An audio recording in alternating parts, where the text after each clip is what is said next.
am not quite that active right now.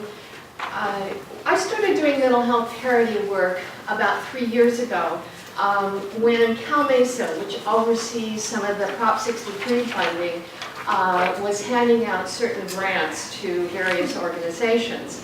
And one of the grants that they handed out was to Disability Rights California. And they subcontracted to mental health advocacy services to work in Los Angeles. So that's how I really came to this whole subject. I will have to tell you that for most of my professional life, I have avoided insurance like a plague. And I've been lucky that personally I haven't had to deal with it, but also professionally I haven't had to deal with it. But I did come upon mental health parity as part of this project that we had. Right now, I have a small grant from a small foundation in Los Angeles to continue to do outreach to parents on the subject of mental health parity. So that's what I'm currently doing. I'm going to piggyback just a little bit on the earlier presentation. There actually was quite a bit of chaos, and there still remains. One of the things that we became aware of was that, well, let me back up just a little bit. Every year since 2011, in the Budget Act, there is a line item of over $400 million that goes specifically to school districts for mental health services for children in special ed. Now, I have to say, some school districts have done a really good job at providing services, at developing programs. Others, not so much. The big problem, though, is that there's no accountability. We don't know how they're spending this money.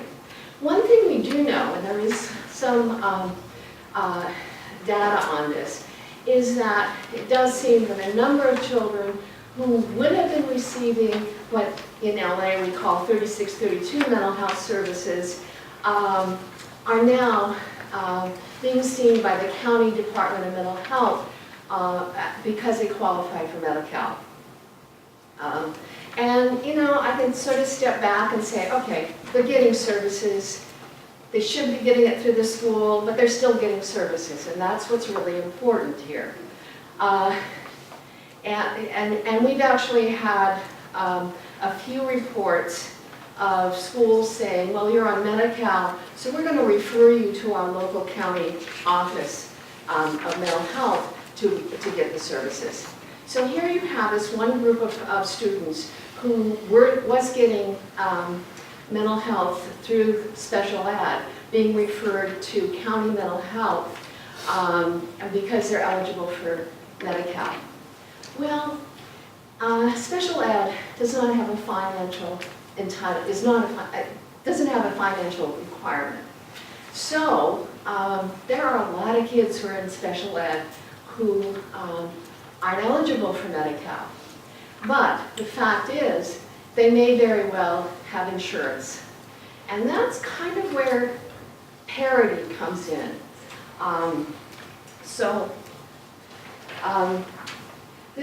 This workshop that I hope to do in the next hour or so is to explain what parity is, an overview of the mental health parity under both California and the federal laws, what the appeal process is, and just briefly the interplay between private insurance and special education. So why focus?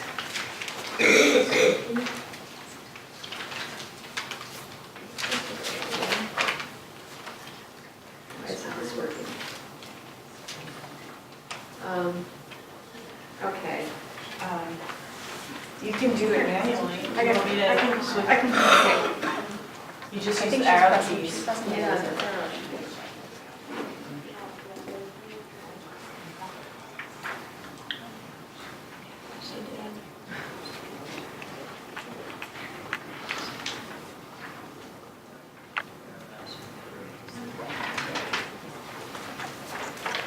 Mine not working because this thing is crashing. I'll just keep going. We can forget about this up there, since you have the handout anyway. why focus on parity? And why do we need parity laws to regulate insurance coverage? Historically, insurance companies have provided unequal coverage between physical health care and mental health care. And this has been a form of discrimination that was rationalized by the stigma that often attaches to mental illness and substance abuse disorders. We just have never seen these two types of disabilities as equal. One is sort of, well, that's a real disability, and the other one is, well, maybe. And on the slide, there are just a few examples of this disparity. Fewer types of services, more restrictions on accessing treatment, and higher costs for treatment. The next slide gives us some more examples of what parity is not. You can't have a $15 copay for outpatient medical visit and a $20 copay for outpatient mental health visit. You cannot have 21 inpatient days for mental health care and 30 days for inpatient physical health care, and can't require prior authorization for mental health services and not for medical surgical services. So you're really looking at this balance between the two.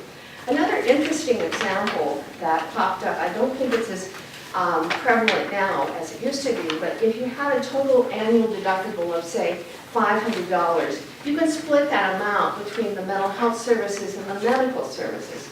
But a plan can't make you pay $500 toward a medical deduction and another $500 for a mental health deductible, because that would end up being $1,000.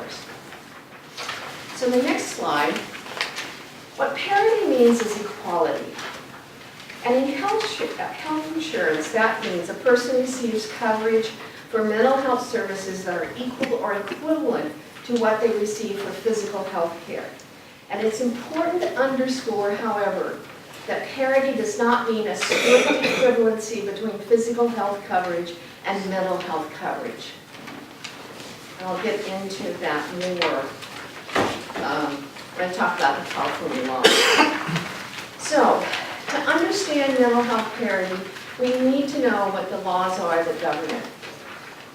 In 1996, the first federal parity law was passed by Congress, and it applied to only certain group plans that had aggregate lifetime limits or annual limits. Very narrow, very limited. In 1999, California passed the Mental Health Parity Act. It's much broader than the original federal law, as it applies to those plans that are regulated by the state of California and requires a policyholder to meet certain eligibility criteria, which we'll go over. Finally, in 2008, Wellstone and Domenici Mental Health Parity and Addiction Equity Act was passed by Congress, and this really broadened the federal parity requirements. If a plan offers any mental health or substance abuse benefits, the plan must provide those benefits at parity to medical and surgical benefits. So that really was, it didn't mandate that a plan have mental health coverage, but it said that if it did have mental health coverage, it had to be provided at parity to the medical benefits. And finally, in 2010, we come to the Patient Protection and Affordable Care Act of 2010. And I put in parentheses there, subject to change. And when I was thinking about this presentation, I was thinking, what am I going to say about this? And I decided that what I would say is what it exists today. We don't know what it's going to look like tomorrow or 6 months from now, but this is what it looks like today. The ACA, or Obamacare, extended parity to additional plans, listed 10 essential health benefits, which actually mandated mental health and substance use abuse benefits, and expanded the appeal rights. It also allowed parents to keep their young adults on their policy until the age of 26. And this has been really important for those families where, let's say, the young person at the age of 19 has that first major break. And we've often seen that, but they can stay on their family or their parents' policy until they turn 26. Now, the thing to remember is that the federal law provides a base for services, so states can exceed whatever the federal law provides. And first I'm going to turn to the California Mental Health Parity Act. So the types of plans that it applies to, it's basically those plans that are regulated by the California Department of Insurance or the California Department of Managed Care. And that's the majority of plans. And how do you figure this out? Well, one way is you look at that big fat book that you're supposed to get with your coverage called the Evidence of Coverage, and it is supposed to tell you in there who regulates them. You can call your plan and ask them, and you can call either the Department of Insurance or the Department of Managed Health Care and ask them if they regulate that plan. Types of plans that it doesn't apply to, basically any kind of federal plan it doesn't apply to. So we're looking at Medicare, Medi-Cal, Veterans Administration health plans, some of the self-funded plans that large employers and unions have. It doesn't apply to those plans. Groups of people that it applies to. It's adults with a severe mental illness, and by an adult I mean anyone who's 18 or older, and children with what's called a severe emotional disturbance. So, what do those terms mean?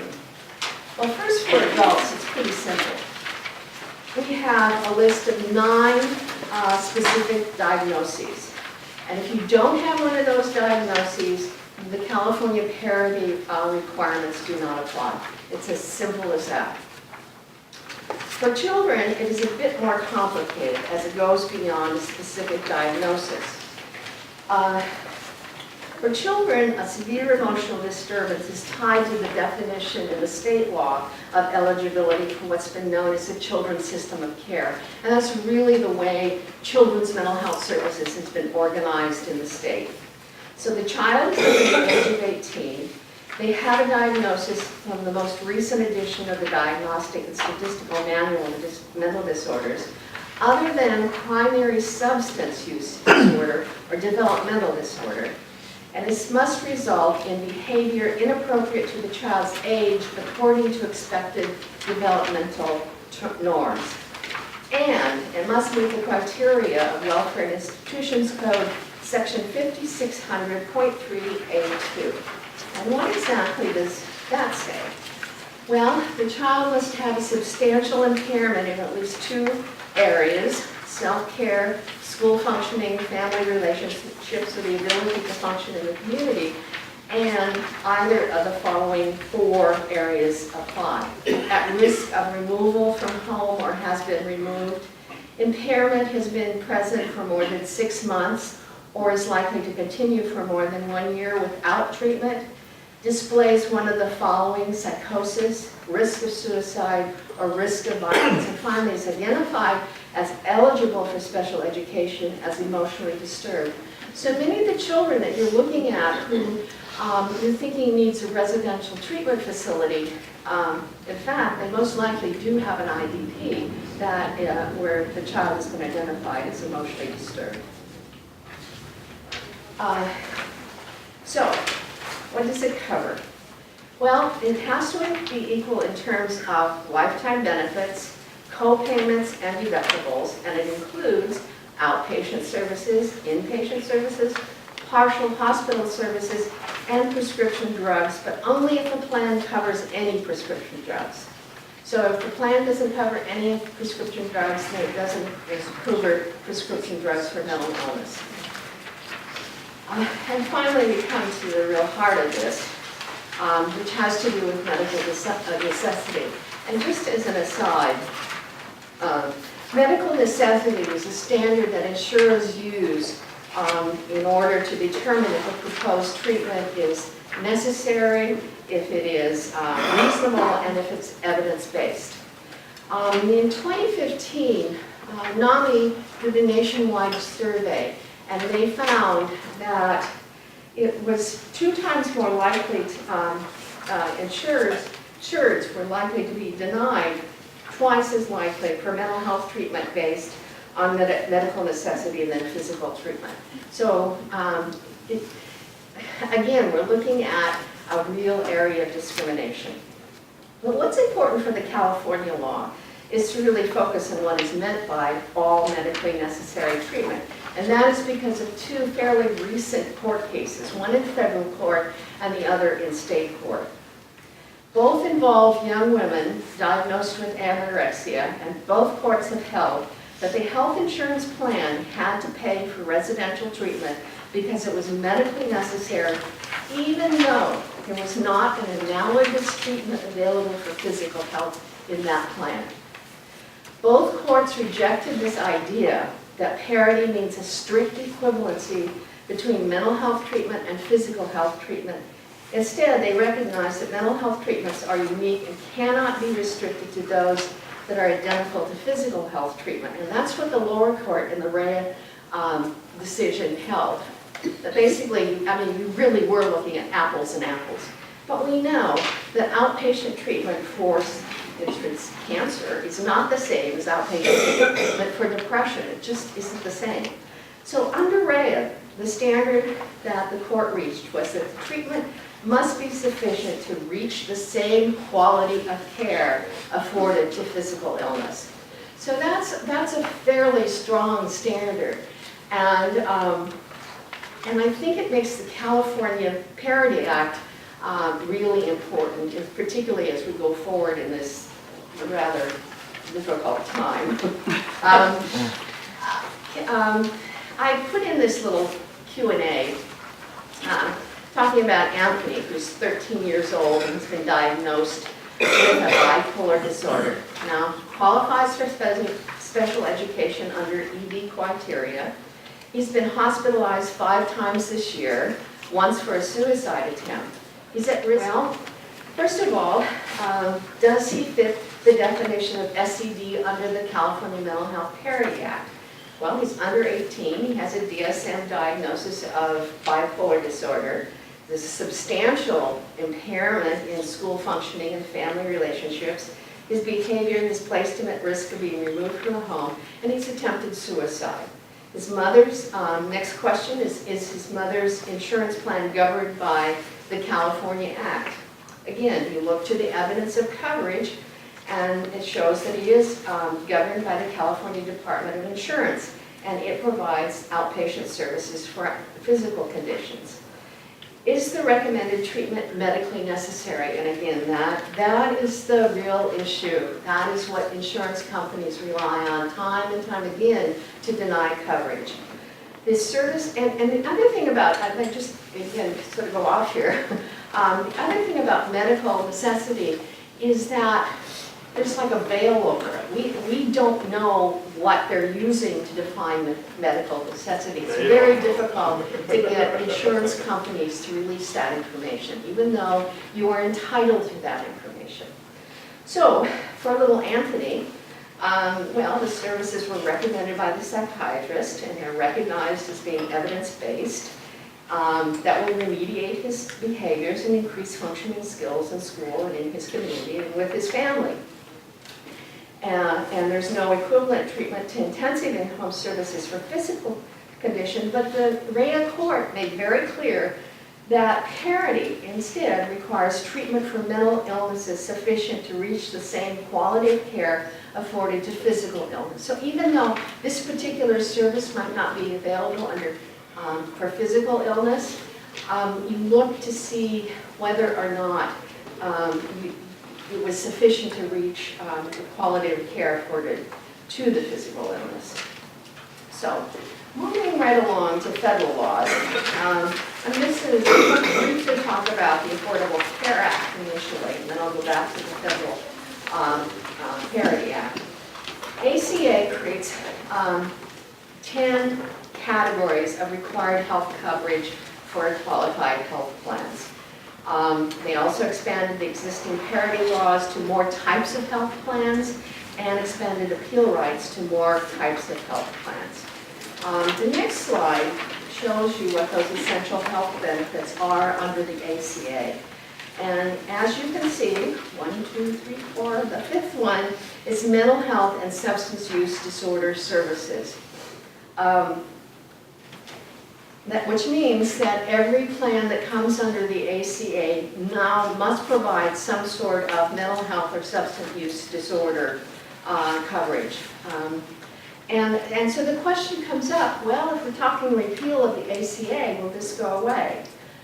I don't know, but if it does, we go back to the situation where if a plan has mental health services, then it must be provided equal to physical health services, but it's not mandated that they have mental health services. I have been told by some people who are more knowledgeable about the insurance world than I am that they doubt whether insurance companies will drop mental health coverage, but again, we just don't know. In the next slide, it lists the types of plans that that now the federal law applies to. And this is really what the ACA did was really amend the law of 2008 to include these additional plans. And as you can see, you have employer-based plans with more than 50 employees, qualified health plans, and that is the term used for those plans that are purchased on covered California, all individual plans, most small group plans, the Medi-Cal managed care plans, and the Medi-Cal, this is really what we call the Medi-Cal expansion plans, which allowed a much larger number of people to qualify through the Medi-Cal system, but they're still in a managed care plan. That makes sense. It does not apply to, however, certain grandfathered plans. It's a very small number of those plans. Medicare Part A and B, but I will tell you the Medicare Advantage plans do come under parity laws. Medi-Cal, straight Medi-Cal, doesn't apply to that. Veterans Administration health plans, and TRICARE. TRICARE is one of the military plans. So it doesn't apply, you know, the feds sort of exempt themselves. So what does it cover? 2008 Federal Parity Act, as I mentioned before, simply meant that if you... Quick question, does it cover self-funded plans? I couldn't quite tell in that list. Employers? Yeah, it does, yeah. 50. Okay, so even if it's more than 50 and it's a self-funded plan, it's covered? Yeah. Okay. But Except those there are ones that some aren't different- covered under the California Mental Health Parity Act? No, this is the federal law. Right, but I'm just distinguishing, like, I'm just Oh, making Right, it clear. so the Right. California state law might not apply, but the federal law will. Yeah, they're two different laws, and they have two different criteria. Okay. And, okay, I know, it gets a little confusing at times. Federal law, it provides much broader coverage, but in some sense, it is more restrictive because of the definition of medically necessary Okay, thanks. that's been adopted by our courts. So anyway, I mentioned that the original federal law for parity that was passed in 2008 did not mandate the mental health services. But with the passage of the ACA and the requirement that insurers include mental health and substance use disorder treatment as one of those essential health benefits, it is clear now that almost all plans must provide those benefits at parity with medical and surgical benefits. Under the final regulations, every benefit must fit into one of those 6 categories that are listed. They don't, the federal laws don't define what they mean by outpatient or inpatient, and they instead leave that up to individual plans. They only say it must be consistent with generally recognized standards of medical practice, and the plan must apply terms uniformly for both medical surgical benefits and mental health or substance use disorder benefits. So, you know, it leaves the door open for all sorts of interpretations of what we mean by those plans, except that it's supposed to mean everything. Now, the federal laws have something called quantitative limits and non-quantitative limits, and this is sort of a way of looking at medical necessity and other things. But figuring out quantitative limits is fairly easy to spot and analyze if you're looking at your plan. And those limits have a number attached. That's what I said in the beginning. It's a violation of parity laws when access to treatment for mental health and substance use disorder is more limited, or when the out-of-pocket costs for mental health treatment are higher than for physical health care. So again, that's fairly easy to find out. It's the non-quantitative treatment limits that are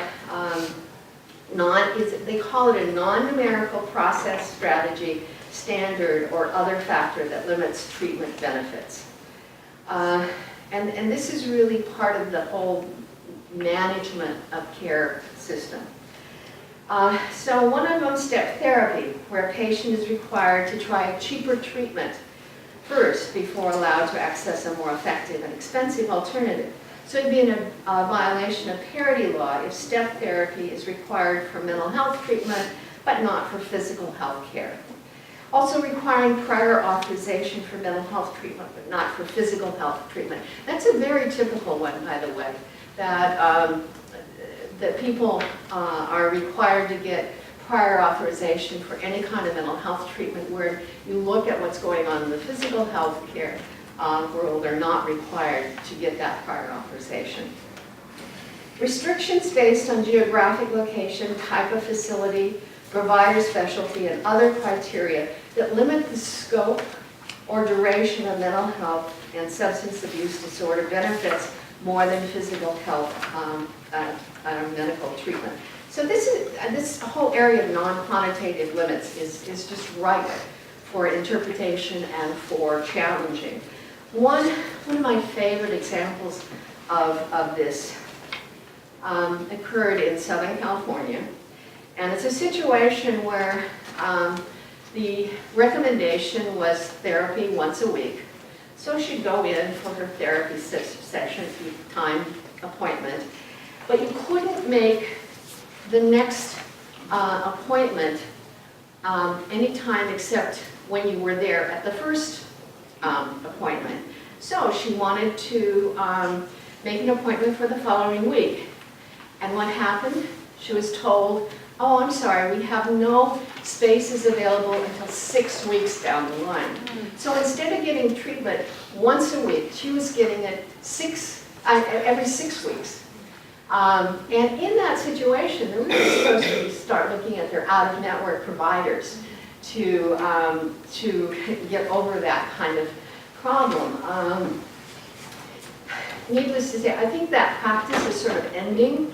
As Sarah mentioned, that insurance companies are slowly learning what the law requires, but there's still some amazing challenges out there. We recently had one young man who, if you're familiar with Los Angeles, you know, it covers a broad area, but he lived out in what we call the Antelope Valley, which is, you know, way up there.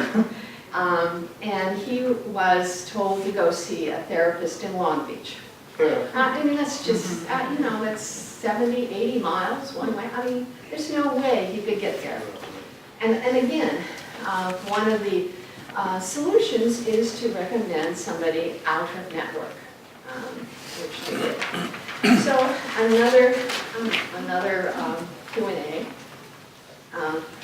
Karen has an insurance problem. Again, you have to look at what's going on in the physical health world. The odds are that that kind of cap would not be part of the plan. So it probably is a violation of the parity laws. But that's what you always have to do. You have to look really at what the physical health care plan is. Also look at what's being offered and see if you can make that connection that this is a violation of parity. So, appeals process. Why is this important? Nationwide, more than 50% of appeals and denials of coverage or reimbursement by health insurers are successful in favor of the covered individual. Current statistics on the California Department of Managed Health Care's website show that denial is overturned 60% of the time. The Department of Insurance, it's about 50% of the time. Just because the process can be long and complicated does not mean it should not be done. Individuals often do not win at the first level of appeal, and success is more likely with ongoing and persistent appeals. Now, I want to say that I understand that when you're in the midst of trying to deal, particularly with a child who's in crisis, you really don't need to deal with your insurance company. And I understand that, but this is a system that right now we have set up. The enforcement is really enforcement, it depends upon the consumer to force these issues. The federal and the state regulate, well, state is a little different. State is probably doing a better job than the feds are. Actually a much better job than the feds are. But the feds, it's segmented among a number of different types of services, yeah? I just want to ask quickly, are there attorneys that do these appeals specifically? And if so, is there a statute that would allow them to get attorney's fees reimbursed? There's there's really no attorney's fees available here. If there's ERISA, Well, ERISA is different. so if you get your plan through your employer, yes. Well, if it's So it's not- ERISA, if it's ERISA is different. But doesn't that apply to everyone except government employees who gets their insurance through their employer? No. Okay. Most plans are not ERISA governed. So if you're, I what I'm talking about, most of the plans are under Department of Managed Healthcare or Department of Insurance. And that's a very different animal. But they can be ERISA if they're employer-based, that's my understanding. Well, All there's right. some additional, All right. criteria there, and I've tried to Okay. avoid ERISA because while the ERISA plans are actually driving many of the changes in the parity law because attorneys can go into federal court and get fees for this, they really don't cover that many plans, so that's, I just. And without the fee at issue, are there attorneys, I'm always wondering if there was, these families that I'm working with that would like to appeal insurance decisions, if there's attorneys that do this specifically and get paid privately, which might be worth it, Yeah, they get paid privately, yeah. Yes. Or they get paid on contingency, like Lisa Cantor who Yeah, took yeah, those cases. Yes, yeah, I mean, any kind of lawsuit, they could. But there are attorneys that focus specifically. There aren't on Uninsured insurance. lawyers. Uninsured. Just for your information, there are attorneys doing class action lawsuits as well to try to change the insurance industry, but of course, your case needs to be lumped in with others. But individual representation is more developed. Okay. Yeah, it's a real weakness in this law, and that was one of the things that back in the day when Cal Mesa decided they wanted to make parity a priority and funded Disability Rights California. They and my own office took a number of those cases where families were not able to pay fees to do it, but they changed their priorities and are doing something else now. So it's limited. There has to be a lot of money too, like that has been expended for these contingency fees. Yeah, I've never run into attorneys that do this work. I worked for DRC, I never did insurance work. I've never run into people that can help, and it seems like an area that could really use the expertise of an attorney. There are a few out there that are taking specifically mental health parity cases. Also, may I say, any warrior activist parents here, there are some of us looking at advocacy for reinstatement of the grant that funded DRC to do the mental health parity project. I got help when it was funded for technical assistance, not direct representation, but for technical assistance. We really need this service. I'd love It's to work with you complicated. on that. Yeah, let me know. And again, I'm focusing on the California, not the California parity law, but on most plans that are regulated by California, because that is the vast majority of the plans. California has a separate regulatory structure for health plans. So those are the managed health care plans.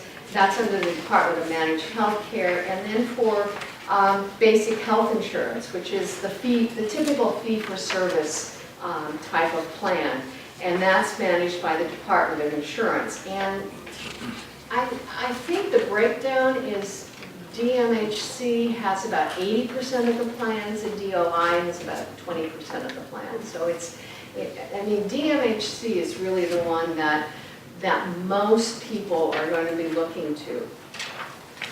This is just a list of some of the other enforcement agencies out there. Again, I just listed here so that you know that those two state agencies aren't the only regulatory agencies out there. So you have to be aware of that when you're looking at a plan to make sure that you know who actually is doing the regulation. Again, the first appeal is, in most cases, you have to exhaust the health plan's internal appeal process before requesting an external review of the insurance company's decision. And there are, you know, 1 or 2 levels of internal appeal, and during the appeal process, your insurance company will simply review the claim. That's where they turn it over to somebody else to look at the information and see if they can do whatever with it. And, you know, on occasion, you do succeed at that level. So internal appeals, again, just some suggestions on the kind of information that need to be included on your written appeal. And usually when you get a denial, as I'm sure some of you know, you get some sort of form, they tell you what you need to do, who to send it to, so the information is there. And what happens to your benefits when you do appeal? And you must be informed in time so that the reduction or termination of the benefit does not take place, and it allows you enough time to appeal the decision and obtain a determination before the benefit is reduced or terminated. To avoid disruption and harm, you should be given the opportunity to appeal the termination or reduction before it takes place. So, if the insurer denies your requested service after you file an internal appeal, you have the right to take your appeal to an independent third party for review of the insurer's decision. Now, under California law, you have 6 months to file an appeal with DMHC or DOI. There are some exceptions, but the notice sent to you by the health insurer should specify the time frame in which you must make your request. Members of the independent review organization must be individuals who are qualified to conduct the external review and must have no conflicts of interest that may influence the decision. Now, this is really critical. Consumers must be allowed to submit additional evidence in writing to the review organization that must be considered when conducting the external review. You also have a right to know who that external reviewer is and what their qualifications are. Who? You do. Yeah, this is just part of the information. Okay, I need to talk to you again. No, you're supposed to get all the information that you have about your claim. You have a right to that. And Oh, you mean internal, but not the external The people? external too. You're supposed to have that information, right to that information. Yeah. If it's a medical doctor that's doing the external review, does that medical doctor need to have a specialty in the issue that you're... I would hope so. Well, that, I know, yeah. I've experienced otherwise. Yeah, no, I would definitely hope so. No, I'll get to that, but just, can I see a hand up way back there? Okay. One question. When you say that they need to inform you of all of the medical documents that are being reviewed for that IRR claim, is a list, of 1 through 10 and the basic description sufficient, or should they actually provide you copies of all documents that were reviewed in that process? They should provide you with whatever they use to make the decision. I mean, and they don't necessarily know that they're supposed to do that. Maybe they know, I don't know.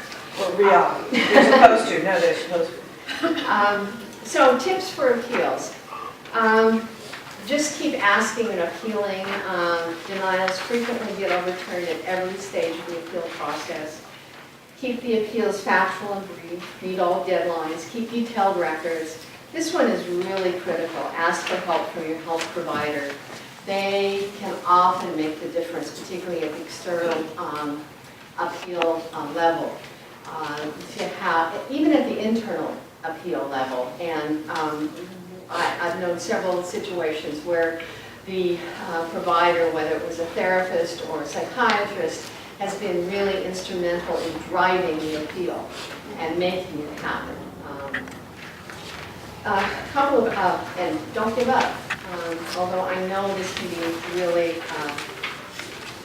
a difficult process. It's crazy because I think Sarah pointed out, like, it just keeps changing. You know, we've come to hear the word about gaslighting, and it's who do you believe? You know, the insurance company or your lying eyes? You know, it's just. Facts. Yeah. So I have a quick question. This talks about appeals in terms of denials of coverage and stuff like that. And what about appeals in terms of, say, the amount of your copay? Yeah, that's a complaint, and so I was sort of going to bring that around to that. Since you brought it up, I will mention it right now. Department of Insurance and the Department of Managed Healthcare both take complaints about the policy. So not only will they look at a denial of service, but they will look at complaints. So if you have an issue about your copay, that should be filed, say, with the Department of Managed Healthcare. And it's interesting, on their website, they have forms there, and you use the same form for a complaint that you use for a request for an external appeal.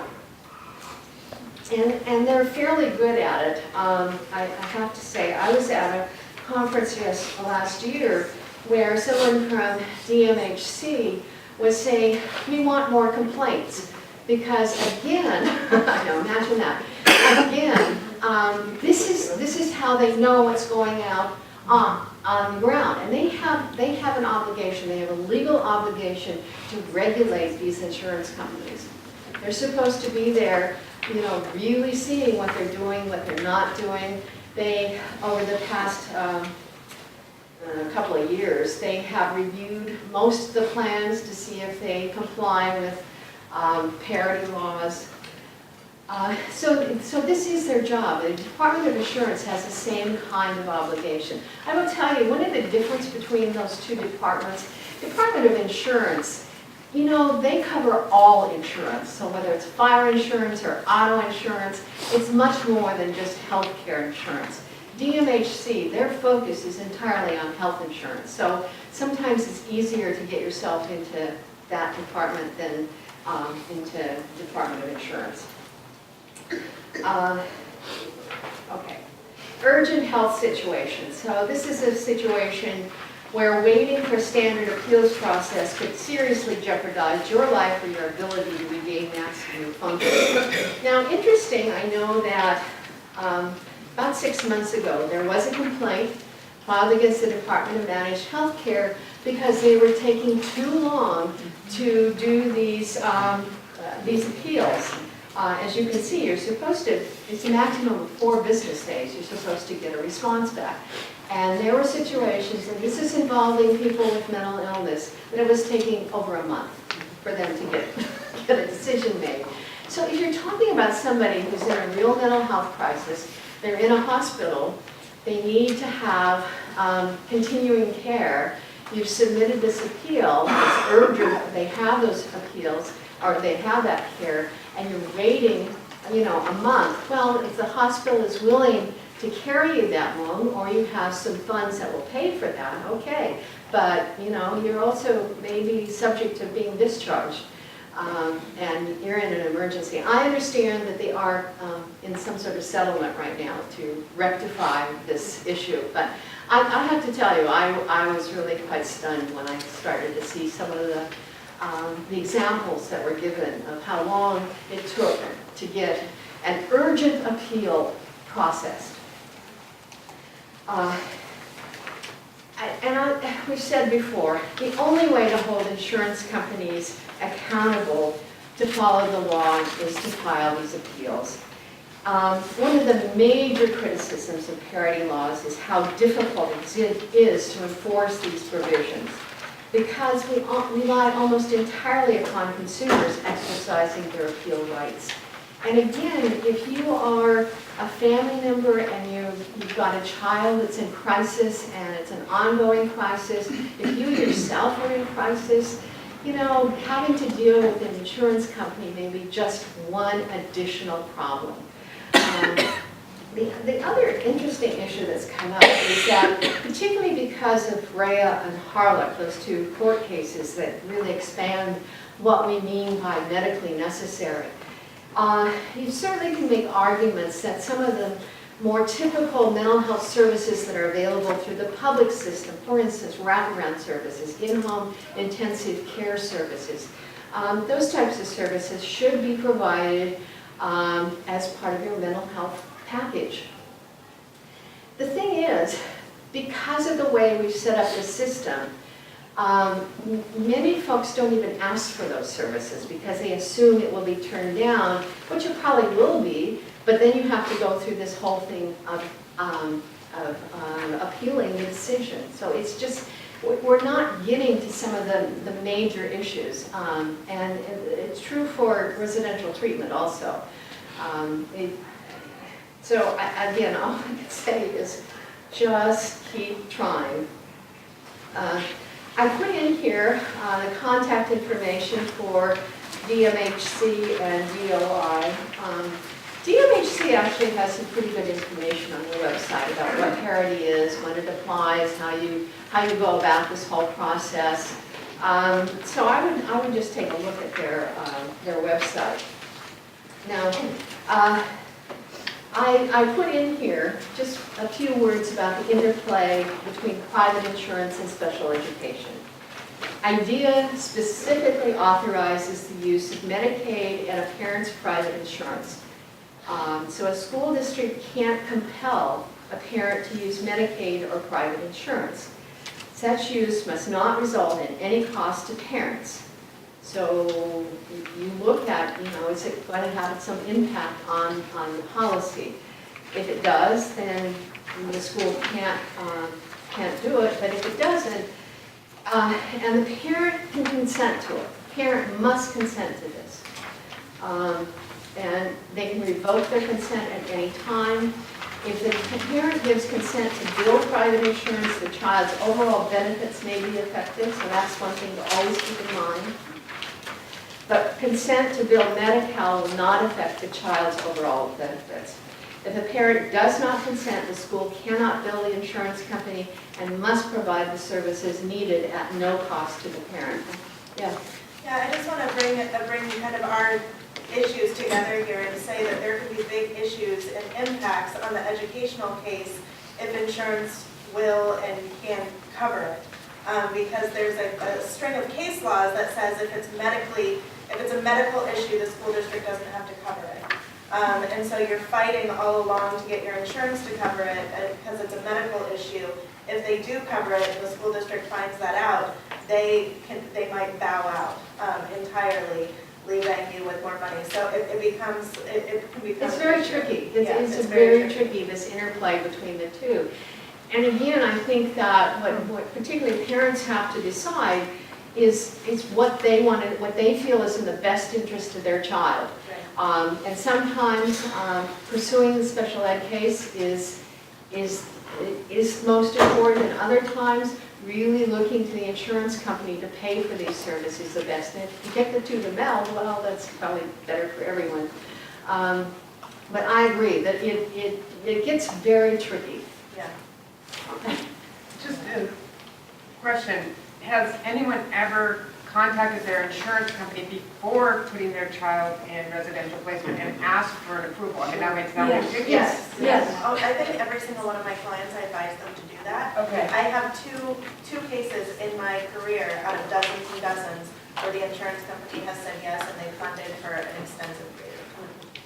And if they said Rare. no, in those cases where they said no, was an appeal made? Usually, Oh, you know.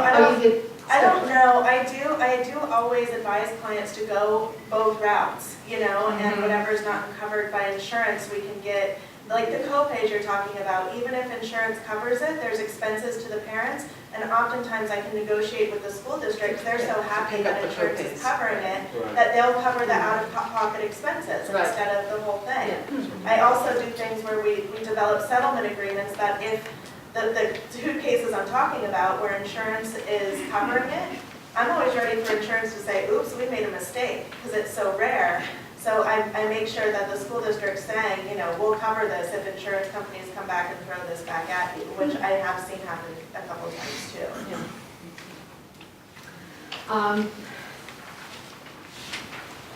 So finally, lesson learned. Don't take no for an answer. I know that's difficult, and I really understand that because I've had to deal with some of these cases.